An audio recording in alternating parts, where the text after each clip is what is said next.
everyone, and welcome to a new episode of What the Field, a podcast by Crowd Farming, where we talk about all things food and farming. So today we're joined by Analisa Winther, who's here with us in person. Thank you so much for coming. Thank you. So Analisa is the co-founder of Top 50 Farmers and also has her very own podcast called Future Food. And we share a common mission here at Crowd Farming and Top 50 Farmers, which is how to make regenerative agriculture the norm rather than the exception. But before we tackle this big question, maybe we can just start with an easier question, which is who are you and how did you get into this space? I came into this space, like many people, when I was growing up, I wanted to have an impact. And I spent a lot of time, a lot of energy, even before university, in deciding what I wanted to study, thinking, how can I best use my gifts to create an impact and better our world? And that led me down the path of technology first, and really looking at how can we use technology to solve the sustainable development goals and the biggest challenges of our time. And I was very much immersed in the world of entrepreneurships and startups and how we do venture capital investing, angel investing into technologies like nanotech, biotech, AI, 3D printing, you name it. And over time, I became a bit disenchanted because I kept hearing the same story again and again that this technology is going to save us. And it felt like there was always another technology, like we just did this one and that wasn't it, and now it's this one, and when is it ever going to stop? So fast forward, I ended up working for a company that went bust overnight, and I was left unemployed. And I was really left to sit with myself in this regenerative journey of trying to figure out what am I going to do next. Like, I didn't have a plan B. Now I'm going to find something. And in that period of just having to sit and be unemployed and sit in the discomfort of that, I realized that food is everything. And when we solve for food, we solve for each of the sustainable development goals that we see because food sits underneath all of them. And this was my light bulb aha moment that very much, first I still started in technology looking at very up-chain food system solutions. But the more I studied, the more I learned, the more I realized that soil is at the basis of everything and that food really is a technology just like nature is a technology. And nature has been a technology that's perfected over billions upon billions of years and is very much something that we can take inspiration from, though we don't always think to start there first. So I just did a podcast with the Biomimicry Institute. I'm currently super obsessed with biomimicry, and I would recommend anyone to look into it. But really going back to that place of how do we ask nature first for inspiration and design and co-create with nature versus starting from this egocentric place of I have the idea, I have the solution. Yeah. Do you want me to share, too, how I got into Top 50 Farmers? That was my next question. Perfect. I mean, it's always good to understand where the person is coming from. Yeah. So about 2.5 years ago, my co-founder, Cindy Christiansen, approached me and said, we have this idea. Would you want to do it? And like any co-founder who has started something, you never quite know what you're signing up for in the beginning. But I said, yeah, that sounds like an amazing idea. And the idea that she pitched me was, we've heard of World's 50 Best, we've heard of the Michelin Guide, and we've seen, both of us come from Copenhagen and Denmark, the rise of Nordic gastronomy with many of the best restaurants of the world sitting in Copenhagen, and what that has done for the chef community, but also for the global culture of chefs and hospitality, gastronomy, and the relationship that people have with their plate and the inspiration they get from it, the openness that it brings when you have these encounters. And more than anything, how chefs have really been elevated to having platforms with multiple revenue streams, big businesses. They are a brand, whereas a couple decades ago, it was a job that few people wanted to do. So the idea of Top 50 Farmers was born out of a very collaborative environment. It was a conference where a bunch of people had come together to talk about how do we scale regenerative agriculture in Europe? What would that look like?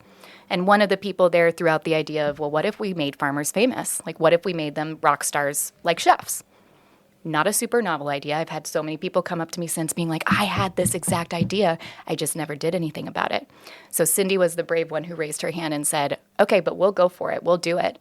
And will you help us out and find the way? So one of our core values as an organization is collaboration, and it's very much in our DNA and our roots that started from day one. Amazing. And Analisa, the question that arises from your kind of introduction of Top 50 Farmers is, why do we need to change the perception of farmers? What's wrong with the image we have of farmers, and why do we have to change it and for them to become stars. Yeah. Totally. My favorite way of sharing this is that if I did a test right now and I went out on the streets, we're in Madrid, and asked the first person who walks by me, who's your favorite chef? They would be able to name someone. They probably own the cookbook of someone and they have someone they look up to. If I ask that same person, who's your favorite farmer? I hear crickets. And I hear crickets even from people who are foodies, even from people who go to the farmer's market every single weekend. They don't actually know the name of the people that produce their food. And what that does when we have that level of anonymity is that we don't value something as much because we don't actually realize who's behind it. And we all know that food takes a lot. Growing a carrot is actually a lot of hours. It's a lot of sun. It's a lot of water. It's a lot of time. But still, people go into the grocery store and they expect their food to be cheap because the narrative we've been told again and again and again is that you want the lowest price. You see supermarkets competing always on who has the lowest price, the lowest offer. And in reality, we need to start valuing more and more what actually is happening in this food and what happens.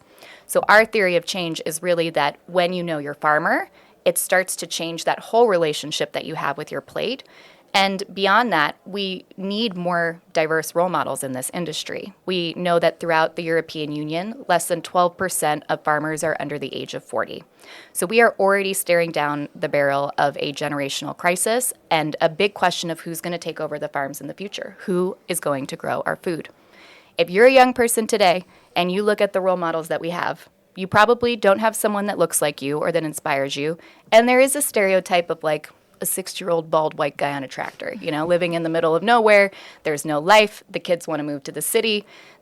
Maybe they've even seen their parents do backbreaking work where they didn't make a lot of money, where they had to literally bet the farm to make it. There's no vacation. I mean, it's a pretty sad story in terms of why should I go enter this field. And yet, I know, and I have met so many farmers who are showing a different path. But they're not necessarily marketeers. They're not necessarily the ones who are going out and saying, here's what we're doing, here's why it's amazing, because they're super busy growing the food and running a business. So that's part of our role to say, these people already exist, these farmers, these entrepreneurs already exist, but they need a spotlight. And how do we find out about them to enable that then to ripple out and to grow and people to really connect with what's happening locally in the regenerative movement that's growing? And going back to the connection between the food and the chefs and people not knowing who the farmer are, who the farmer is, it seems like there's this broken link of people wanting to cook good food and looking up into chefs and looking for recipes, but then the connection to actually the product quality and what product quality means, it's super lost, right? So, and it's difficult for people because, yes, I know I've got a tomato. I know kind of the end goal is that it tastes good, but where do I find this good quality? What production methods are the best ones so that it turns out into quality? And where do I buy it? Because it's normally, again, about price. Like if I thought some time ago, where do I find this produce? I would go maybe to a supermarket and look for the very expensive tomato, and that would be kind of and the looks of the product, and that would be kind of the indicator I would choose. Yeah. And those are super wrong because normally not super pretty food. It's amazing quality, it's amazing methods, and not always kind of the super beautifully put in the shelf. It's the best one, right? So how are you kind of driving this transition into how people actually kind of see food and get the link to the source? Yeah. Totally. So I would say it follows the idea of a rising tide lifts all boats. So every year we select 50 diverse role models from across the European Union. We're speaking now in 2025, and we just announced the first cohort. So the youngest farmer we have is 26, the oldest is 70. They come from 22 countries across Europe, and the smallest farm is half a hectare, the biggest is 4,000. We were very deliberate in choosing as many diverse farmers as we could find to showcase that there are different business models and different ways of entering the market. And that question then of how you really translate quality is a communications question, because we're starting from a place where so many people have lost that connection to where does my food come from, but also what's seasonal, what's fresh, like What's local? yeah, what's in local sometimes isn't even the like necessarily the best. It's a very complicated question in that regard and it's confusing for consumers to look at how do I eat the right thing, meaning I want to be regenerative, I want to be sustainable, versus like I also have to watch my budget and everything else that's going on. So what we're seeing within our cohort now is that many of the farmers are selling direct to consumer, or they are feeding into restaurants or a city that is closer to them. So there are clear connections in that path. And I think for many consumers, you can really feel it in the taste. And of course, you have to sometimes buy it to then see it. But I certainly can feel how alive a product is that was regeneratively grown and the taste of it versus something that it's like been dying on the shelf for months, you know, and losing its nutrients day by day. You just can feel it. Like you can feel that life force getting transferred from the tomato to you or anything else to you. So refining one's taste buds is certainly helpful, and more than anything, being willing to ask questions. So the number one thing I tell people is to just ask, like, where is this from? Where was it grown? You know, when did it, you could, if you really wanted to ask the supermarket, when did it arrive or anything else? Or buy directly from crowd farming where you know that quality assurance is in place. There's different options, but you have to build your own relationship circles so that you're sourcing in a way that does make sense. Yeah, I was just going to ask, so Top 50 Farmers is obviously very like farmer-centric, but I'm curious as well as to how consumers or like civilians or viewers or whoever is on the other side of that, how are they engaging with Top 50 Farmers, and what is your goals to get them involved in this as well? Mm-hmm. So right now, finding out who is a regenerative farmer in my country, in my neighborhood, is pretty hard to do. And if you go to top50farmers.org, you can see the beginnings of a map where we are showcasing these best-in-class role models, their stories, how you can visit them, how you can support them. Everything is there.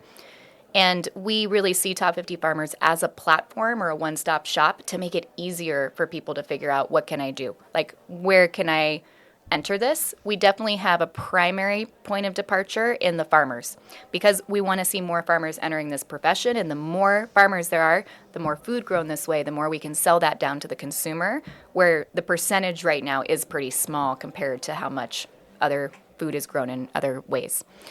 At the same time, on our Instagram, our newsletter, and our LinkedIn, every week we share 2 farmer profiles. And that is something where we already see a lot of people following us because they're curious.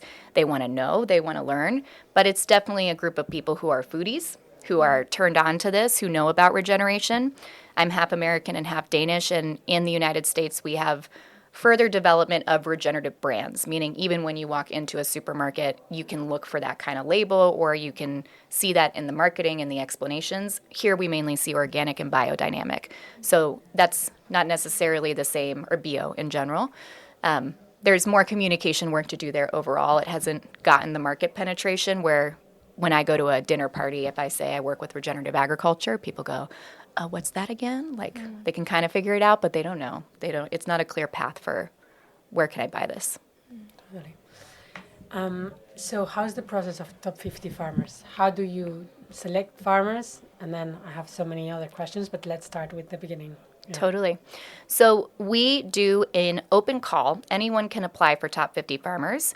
And one of the things that we did that I think is the most brilliant, going back to how do we spread this, is that we enabled anyone to nominate a farmer. So whether you're a chef that works with a grower who is doing amazing work, but they would be a little shy, they would maybe not dare to go apply themselves and say, oof, I'm going to put myself forward. Somebody can nominate them, a family member, a friend. They still have to fill out an application, but it's that social nudge to say, I really think you should do this, and you're worthy of that opportunity. And sometimes that's all that's needed to get someone to go, yes. So we open up applications typically in late October, November, and then we have a selection committee that goes through, and we are not the full deciders of that. It's the selection committee that reviews everything. Each application is reviewed by about 3 people. That's going to depend on the number of applications we get year on year, of course, to manage it, but we really thoroughly read everything. And You have to be registered as a business to apply. There's a bunch of other criteria you say yes to, and we ask a bunch of questions about your farm, your philosophy, your vision for the future, because by joining Top 50 Farmers, you are agreeing to be a role model for the industry. And it's really important for us to, one, understand, how did you get into this? Some people were soldiers before they became farmers. Others started at age 36. It's a second career for them. Others have been on family farms where they've been doing it for 6 generations. All of that's super interesting to show that it doesn't matter your background. You are welcome into this space, and that you can do it if you're committed to it. And what did it look like to actually make that transition? Same with farmers who have been conventional and then decided that they wanted to be regenerative organic. Everybody has a unique story.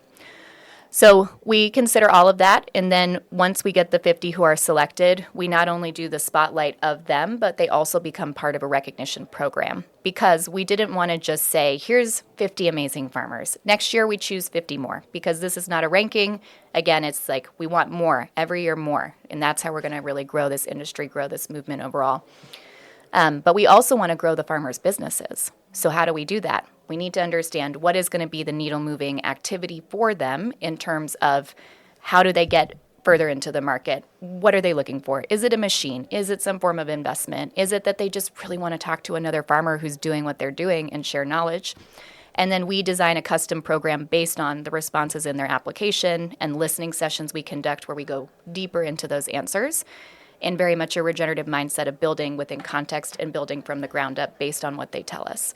So then they have a year-long opportunity to connect with the other members of the cohort, and we bring in different speakers or thought leaders where they're able to provide information on that. Sorry, just a quick question. How many applications did you receive this first year? Yes, we always go, it's not about the quantity, it's about the quality, because so easily we go to a place of going, how many? Yeah. I can candidly say we got 114 in the first year, which is awesome. Given that we are new and that this is the first time and people also have to trust us and see what we do, I think there's no harder group to earn the trust of than farmers. They already have so many demands on their time, and they're like, oh, who's this person coming in? Like, what do they want now? So we were very, very, very proud of that. And, if you go on our YouTube channel or even on our website, you can see their application videos. And that in itself moved our team members to tears. Some of them wrote us saying that just filling out the application was such a joy and huge for us, because we're entrepreneurs and we hardly ever take a moment to pause and celebrate. So having to sit down and reflect on the journey we've been on and how far we've come and what's interesting or amazing about that is a really big deal, because your to-do list is only ever getting longer, never shorter. It's kind of classic entrepreneur stuff. But that made us so happy. And we've been very mindful in our communications that while we can only choose 50 every year, we hope you're going to apply again, because our goal is that we just feed more and more people into this, and we can increase that spotlight, that regenerative agriculture becomes the industry standard once again, right? Because this is how we used to farm. This isn't something new. It's just a return to what we've known and a remembering. And in terms of the actual regeneration, how are you kind of keeping an eye on the fact that the farmers are in fact regenerating? Is there any kind of outcome-based results that you guys check, or do you go over the practices that they've been implementing with them? How do you kind of guarantee that the regeneration is happening on these farms? Yeah, so we don't do ground truthing where we go visit every single applicant and see their farms. That would be pretty crazy. We are relying a lot on social proof, meaning if we're going to shout your name from the rooftops and you lied on your application about what you're doing, that's only going to come back to hurt your business. And we also have very clear code of conduct guidelines around what we look for in role models and what we expect from them. And if you break that, you're out. But it's also something, when you check the terms and conditions, yes, I agree to this, I agree to this, I agree to this. Again, it's really important to stress that regenerative is not a destination. There's not one moment in the journey where you arrive and go A for the day, you did it. It is a mindset and a philosophy and an approach and a way of being. So that's why we have farmers who are 1 year into the journey, because that's interesting. That's going to inspire someone who's thinking of just getting started and very much on that path, as well as farmers that have been farming for decades, and maybe their parents were farming that way and their grandparents were farming that way. All of it is important for showing that path and that journey, and the each one teach one. You want someone a little bit ahead of you that can inspire you and to see how you can grow and do things in different ways and really share that knowledge and those practices. And so, sorry, super quickly. So I think that, like, I often get the feeling that there are some farms that are super good at marketing themselves and that have kind of understood the language and the narrative and the communications around regenerative farming. And then on the ground, they're not necessarily the ones that are implementing or that are creating the most regeneration. And then there are some that kind of operate in the dark, right, who are doing incredible, super impressive things, but who maybe are not interested or just are simply not marketing themselves. Yes. Did you guys do any type of like identification work of maybe finding farms that are doing great things, but who maybe wouldn't be the type of farms to apply for this kind of opportunity and stuff like that? Like, did you guys do any also invitation from your side? We didn't. I would say that both of those are important. So we know that there's lots of farmers out there who are not marketing themselves, for sure. We were very proud that I would say half of them have a presence and people know them, or they've been in European circles before, maybe speaking at conferences, maybe in other capacities. We do see a huge theme with all of the farmers that they are really, really interested in the civic side of things, meaning how do we change the laws to make regenerative farming more possible, because it is so difficult right now and it's designed for monoculture, not for a diversified farming business, and that they are doing a lot when it comes to education and teaching others. So they're really interested in that concept of how do I give back? How do I keep growing this? We have folks on our advisory board who are very deep in this space and have been here for years. And even they were like, I don't know half the names on this list. And that's super interesting and very exciting for all of us to go, there's more than we know. And we just have to find them. But they also have to be able to find us because, again, we're talking about people in rural areas. And they may be the only regenerative farm in their neighborhood who's doing this and not be sure. And how do I get plugged in and connected to the networks? Which goes back to where we see the Top 50 Farmers website as a potential, because we want to list out this network where you can see here's the nonprofits and the education institutions that if you're interested in undertaking this journey, here's who can support you locally, because we operate on a European level. So I say all of that because it was a consideration in terms of stories, because again, it's the diversity of the stories that is really important, and showing all the different ways we can do this, not necessarily like the best, because what is the best? That is a very subjective. Yeah. Like, what would you say? The best regenerative, what does that mean? Yeah, and as you said, it's a journey, right? So it doesn't really matter where you are in the regenerative journey as long as you're on the path, right? Yeah. I think it's really cool what you were saying about the diversity of models, because at the beginning when you were like when we talk about the new generations and kind of the idea we have of a farmer, the thing is that if we only present this really cool new young farmers pursuing regenerative agriculture, then we're going to miss all of these other farmers that maybe have been conventional for a while, they believe it's the way to go, they're older, they're not willing to change. If you only present them one type of role model, then it's difficult to encourage them to change. And they have been, like, farmers overall have been so stigmatized, so blamed for so many things. It's difficult if you don't show them this diversity of role models, right? Yeah. And this is a huge culture shift because we're used to competition. This is a collaborative model and we're looking at an ecosystem. We know that nature is healthy when it has a lot of diversity, and we want to then create the same when we're thinking about building this, that it's not 1, 2, 3, 4, 5, 6, but more everyone has a contribution and everyone brings something to the table, and how do we learn from that? How do we work from that? And we face resistance in this every day because it's people are like, what? Yeah. Like, I don't quite understand. But we don't want to miss out on anyone. And it's not a point of finger, you didn't do it this way. You're not regenerative yet. Like, you're so far behind. I'm not going to want to get started if you've told me from the beginning I'm doing it wrong. And I will have to, because again, we have to remember that most farmers have, if they start young, have 60 harvests in their life, 60 chances to run the business. So if you're thinking of just starting now, but maybe you're going to retire in 10 years, you have 10 opportunities to do this. It's a much longer term perspective than that, and which is also why it's like, we can't just show people that have been doing it forever. It's also the doing it now, and that you can start at any point and it's going to make a difference. And you see that personal transformation too when people really start working with nature, how that changes how they think about everything. And then it's very hard to admit that you've been trying and convinced that the way you're doing things for the past 40 harvests is the best possible way, and then no, rethink again. There's things that you could do differently. That's super hard, and we should understand. And another thing, so you wish for them to become a role model, but a role model for who, for which people, and how do you intend for them to kind of pursue in this journey of becoming role models? Is this something you're going to like communicate about during this year, or is this something they should be doing with the community, and how are they doing it with the community? Yeah, you already are a role model. You don't have to do more. You already are. You're doing something amazing and difficult, and that very few people are doing right now. So just by sharing your story, that has a huge impact for someone. And again, it's not about the quantity necessarily of the people we reach, because what I've seen is that stories plant seeds. And you don't know when that seed's going to be harvested. You've all heard a story where it touched your heart, it's been living in the back of your head, but it might be 3 years before you're suddenly like, oh, now that's hitting or that's making sense.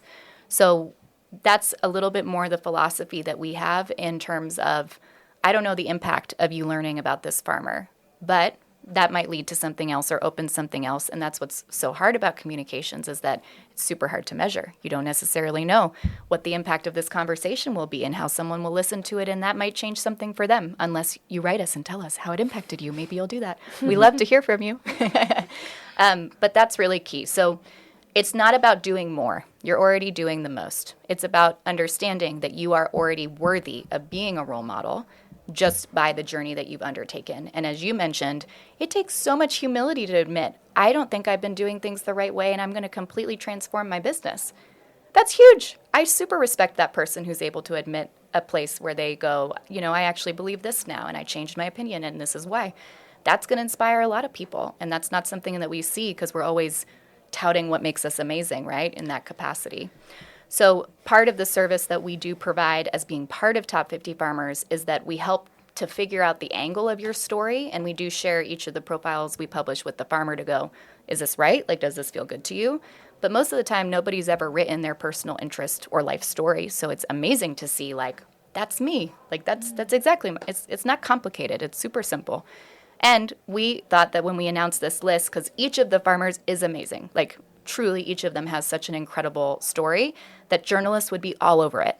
And they were, in the sense of being like, this country has 4 farmers nominated for the top, or like named as the top 50 of Europe, but less so on those personal interest stories of why are they a fascinating character or person we value in society. So it just goes back to show the work. Like, we do tons of spotlights of athletes, of chefs, of local news in this capacity, but the farmer doesn't get that yet. And that's really where we're going back to how we value, how we see the worth. And worth starts so much with yourself. If you don't value yourself, if you don't think you're a worthy role model, if you don't see yourself as a role model, why is someone else going to? It starts with you.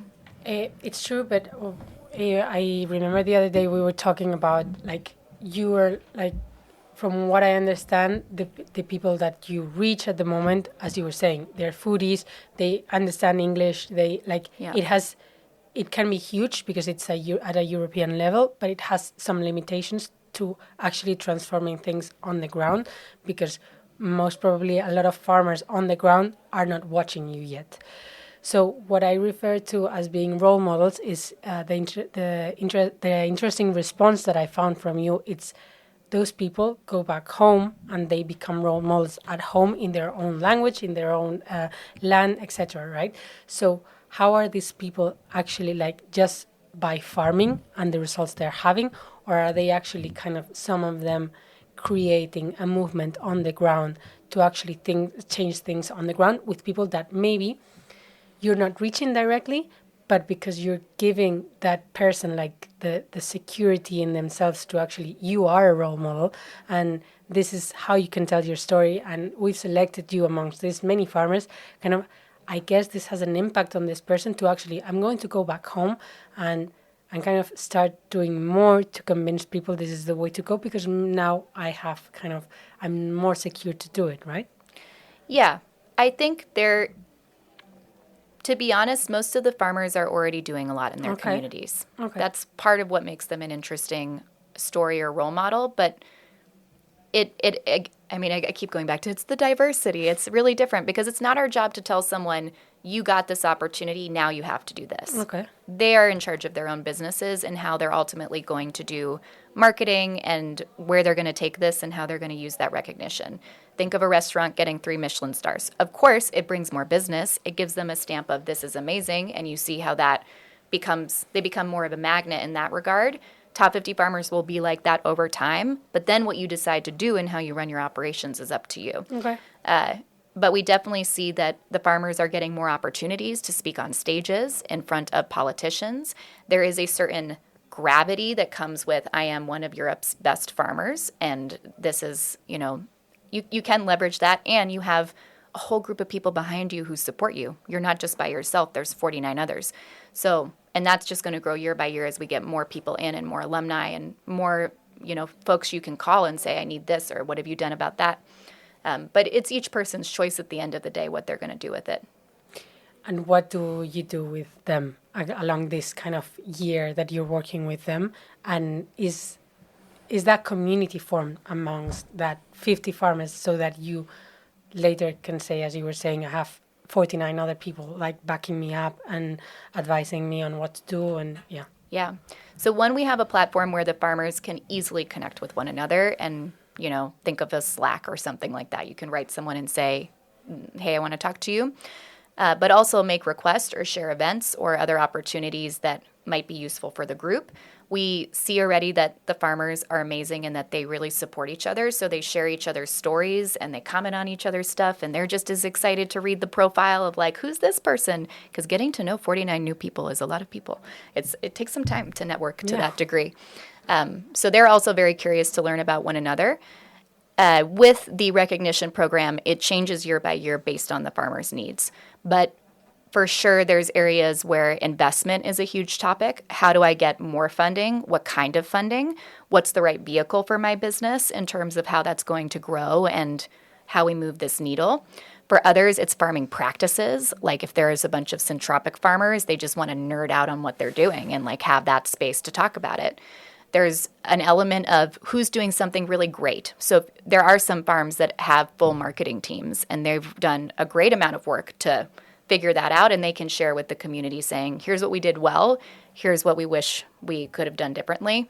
One of the tips we heard recently from a farm named Amadeco, which is in Italy, in the Salento area, is that they said it was so important for us to actually document with videos and photos our farm's process and our journey, because just like everybody wants the data measurements of where was your farm 5 years ago versus now, you want the same in the photos of the transformation. So while you're at the beginning and you feel like it maybe is ugly or you have nothing to show or whatever, that's the best time to take the photos, because 5 years from now, it's going to be a different story. So we need to be thinking from that long-term point of view of there's a before and there's an after, and how are you moving in that direction? So that's alerting I wouldn't have thought of unless I heard it from them. Goes back to it depends on what people say they need. But yeah, there's a huge amount of topics. We're very open in terms of what does the farmer want? What's the needle moving activity? Let's make it happen.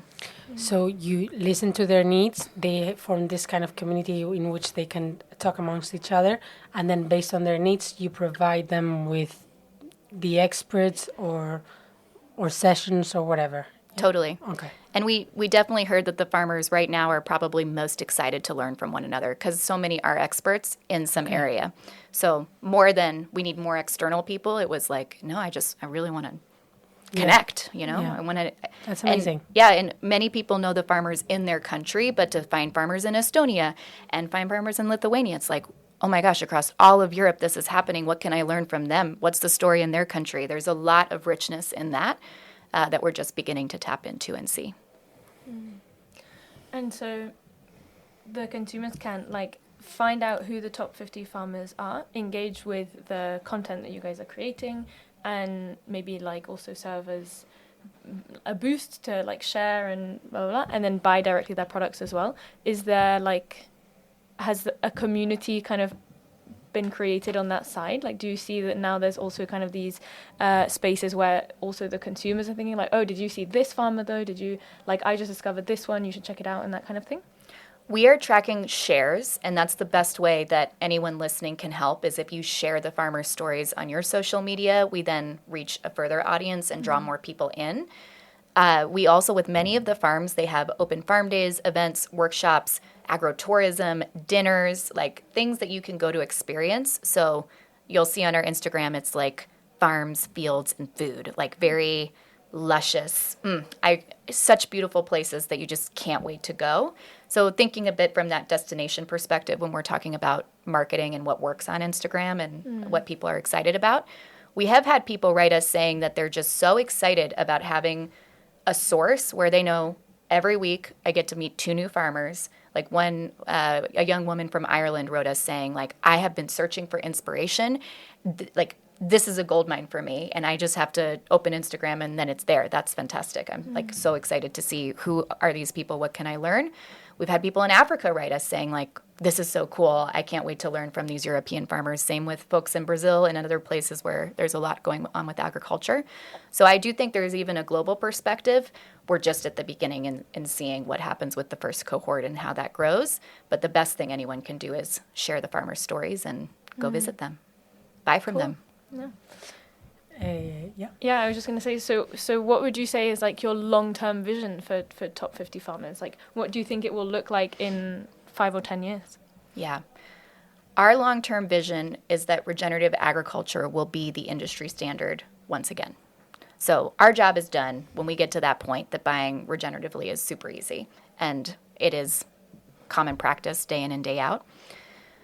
I think in terms of how the organization will grow, it's always such a juicy question, but we do see a plethora of farmer role models, and that the Top 50 Farmers brand name really does carry weight and integrity like we see with World's 50 Best, with Michelin, with other such organizations, and that there's stronger connections in the community of the farmers, but also in that network, that it becomes much easier to step onto this path of regeneration.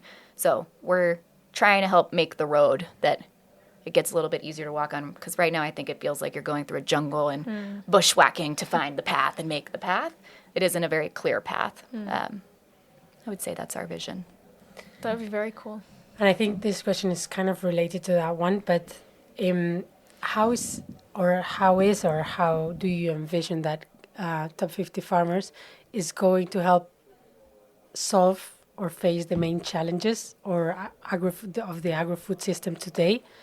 And kind of what's the ideal you see in the future? Like, thanks to Top 50 Farmers, this is the different way in how people buy their food, source their food, fund their farmers, or produce their food. I think you already responded to that one, but yeah. I mean, litmus test is that if I go back on that street and ask someone, who's your favorite farmer, they can name someone. Okay.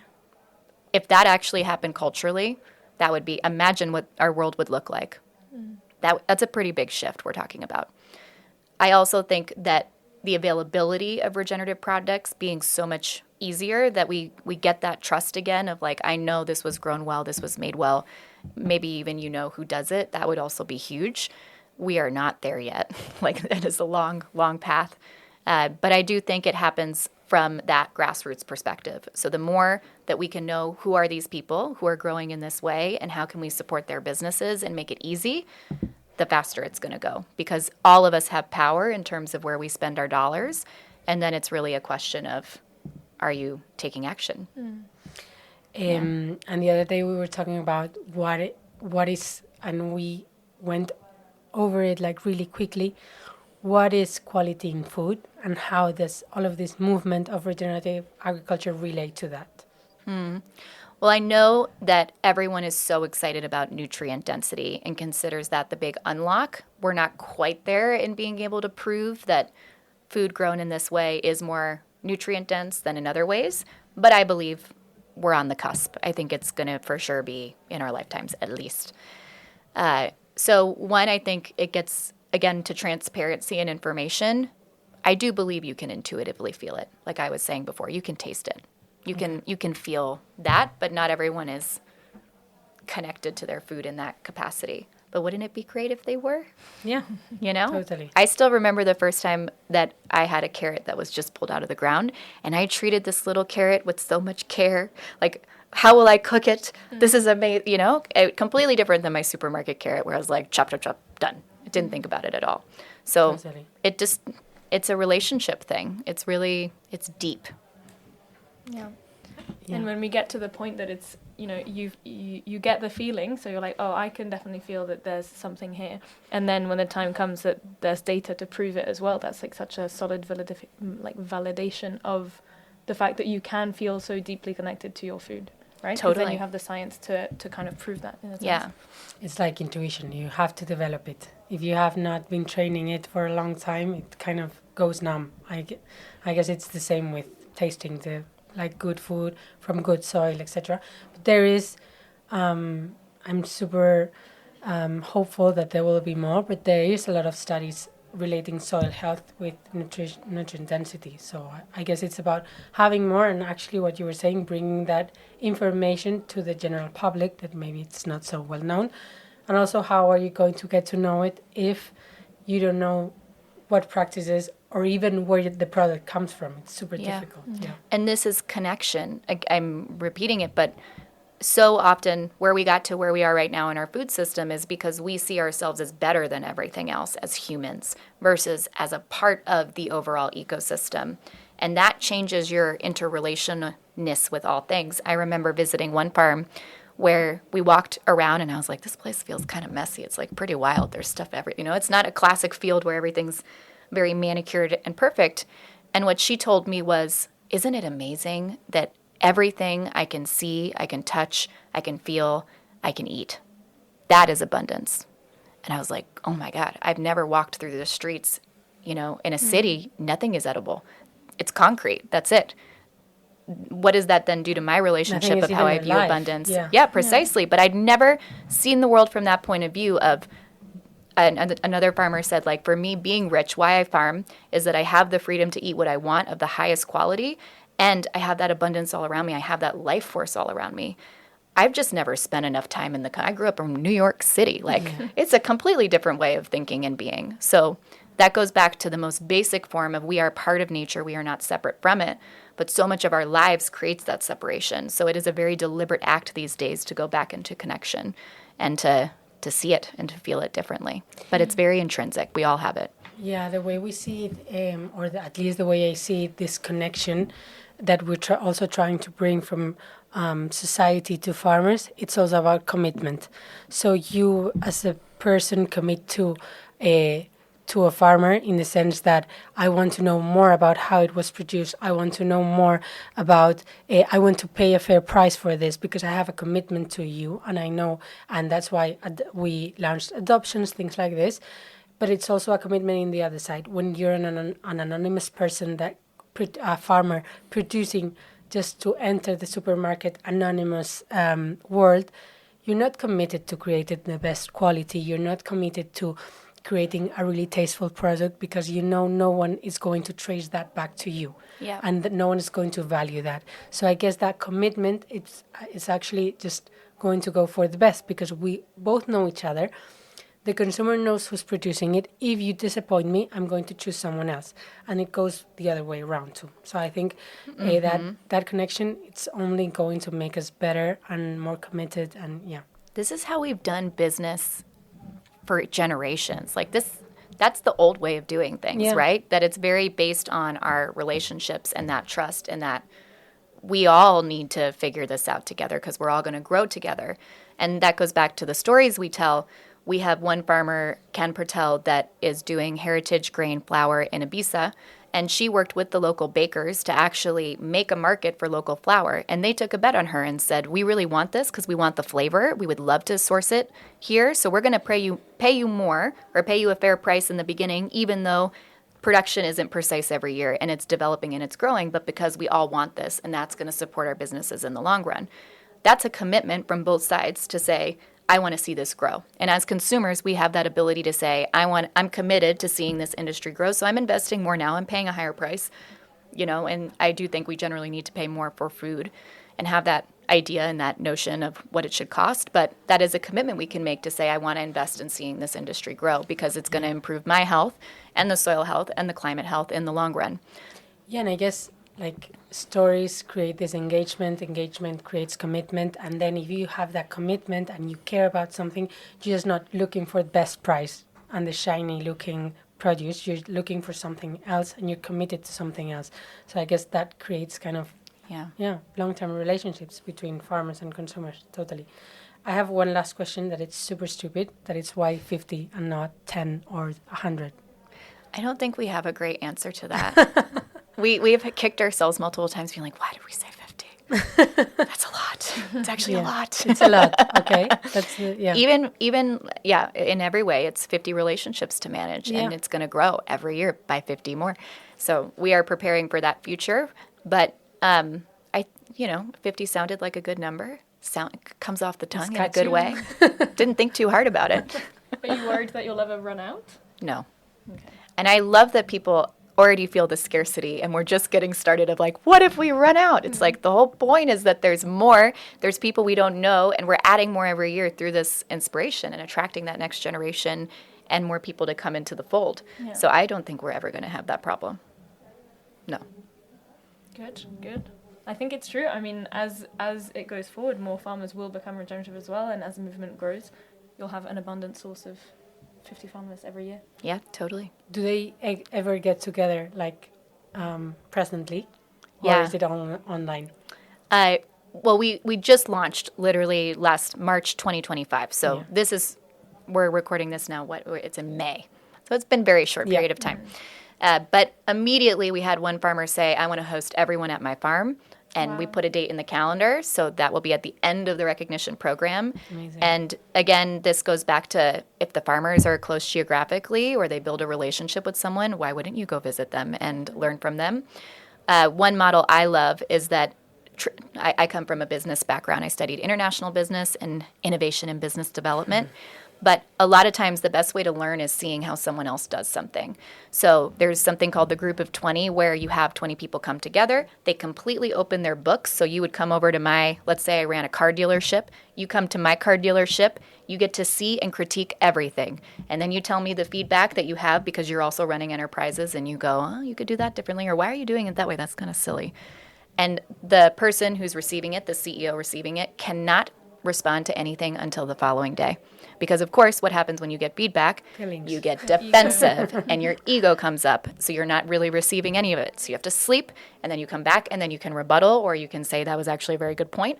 But I've heard people who have been part of those kinds of groups say, I learned just as much being the person giving the feedback and seeing other models of how it's done as being the receiver.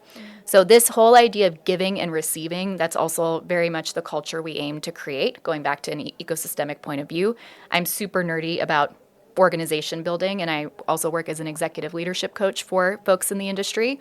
So my bread and butter is entrepreneurs, and how do we build organizations that also reflect where we want to go and the kind of world we want to live in. It's in the food, but it's also in how we are as people and how we run things.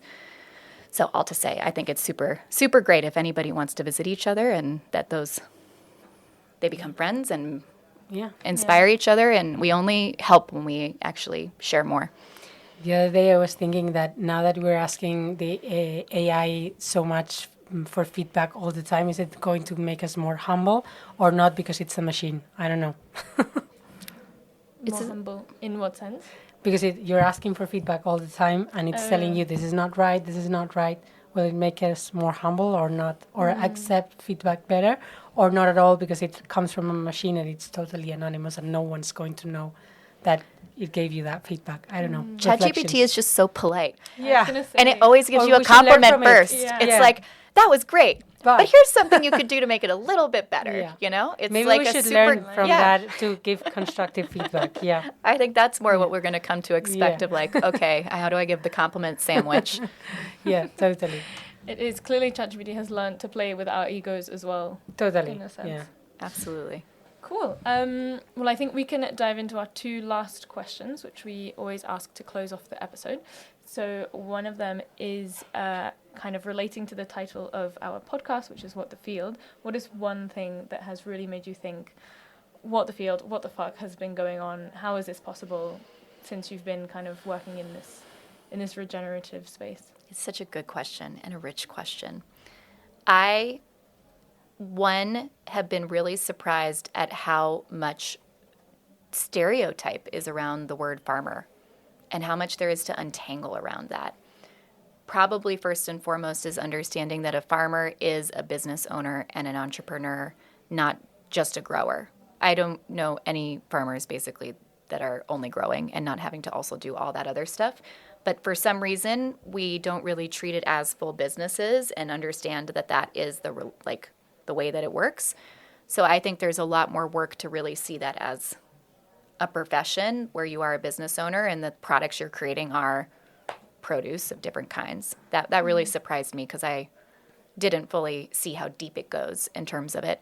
And I do think subsidies have played a role in that because some farmers haven't had to have a fully, there's been different forces at play in how they grow their businesses. And there's very much a desire right now to be that classic entrepreneur where you're in more control of your business and you know what's happening and you're doing long-term visioning and planning, so on and so forth. And then I would say also the perseverance, like farming these days with climate change is insane, and that they keep showing up and they keep doing it and keep being committed and keep growing to feed all of us is very humbling. Like it's very moving and very amazing. They have all of my respect, truly. Yeah, for me, like the question of regenerative agriculture is resilience. Like it's so resilient. And about the kind of being business people and not just growing. I think for so long the question has been on how much did you produce, the yields, etc., just the outcomes at any price. And I think something super special that regenerative agriculture is bringing is, okay, how much is that costing you? How much inputs are you putting in? Because if you have this much yield but at this cost and the balance sheet is negative in the end, then it's not working for you. And I think regenerative agriculture is actually like looking in the whole perspective of the books and saying what comes in, what comes out, from which sources. And I think that's super interesting perspective too. Can I add one more thing? Yeah. That came up for me now? The other thing that surprises me so much, I facilitate a lot of conferences and I speak at a lot of conferences. And the amount of time we spend in community with one another already bought in to also regenerative agriculture, talking about the problem. How much is the problem? How big is the problem? I'm like, we're all educated on the problem. Why are we not spending all of our energy on solutions and collaborating? This has really surprised me. Almost every conference I go to, I hear the same facts repeated. And I'm like, this is like, you don't have to convince soils. me. Yeah, you don't have to convince me. I'm convinced. I'm like, what are we doing? How do we keep, again, showing the solutions, the opportunities, the things that inspire and show what is working so we can focus more of our energy there than what's not working? And the same with the amount of time people want to discuss what is the definition of regenerative agriculture. Oh my God.